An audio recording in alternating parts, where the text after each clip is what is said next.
И това е просто едно пробно такова клипче. Пробно клипче.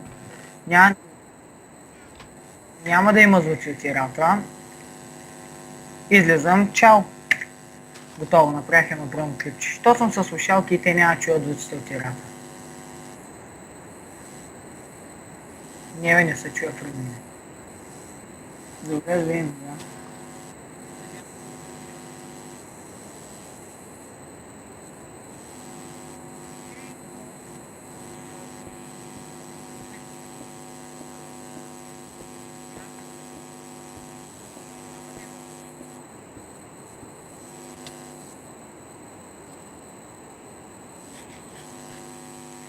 Не, вече изъмт.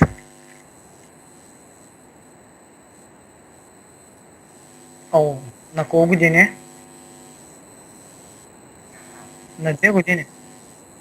Защо почина?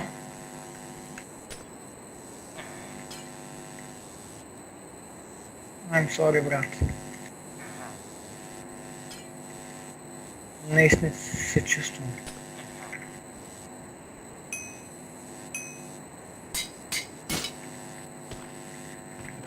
О, пак ми се бърнаха звуците от играта.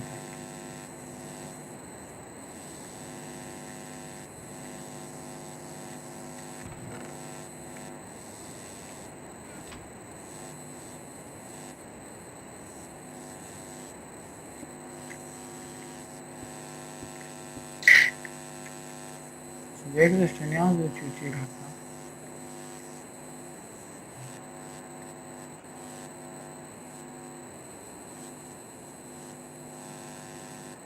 Много шиза. ОМФГ. И здравейте, аз съм Джани. Защо бе, аз съм Джани? Добре, сега не ми вярваш. Аз съм Джаната, бе.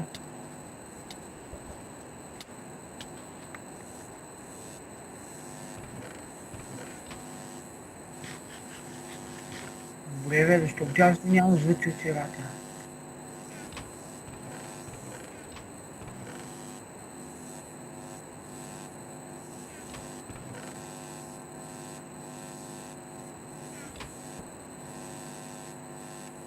Окей. Ще рестартирам играта. ОМФГ.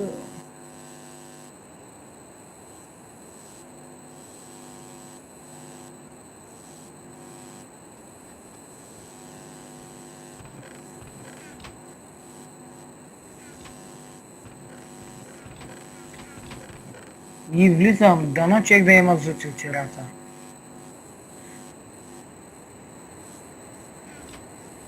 Давай, видях ги, всичко е наред. Ето тръгнаха. О, нали знаеш, в някакъв път има такъв бъг, бе. То само един ли е?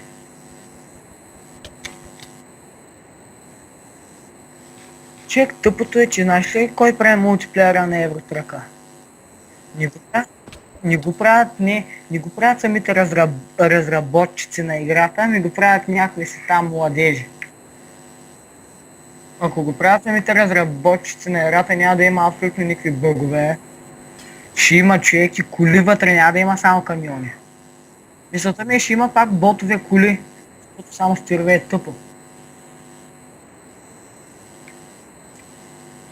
И човек в момента ми зарежда играта и снимам с едно ППС, той ми показва. Не готово прави за ОМФГ, мен, ОМФГ. Как ме чуеш от 1 до 10? Честно, че. Супер.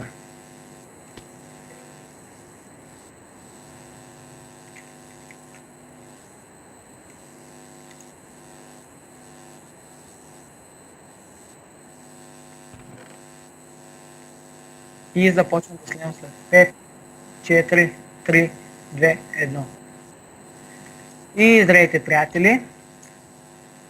Почвам епизод номер 2 на Евротръкчето,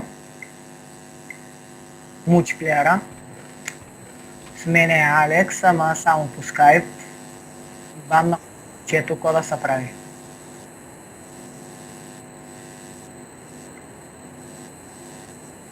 Ще ме няма малко товарки до Англия. Едно. И 230 км.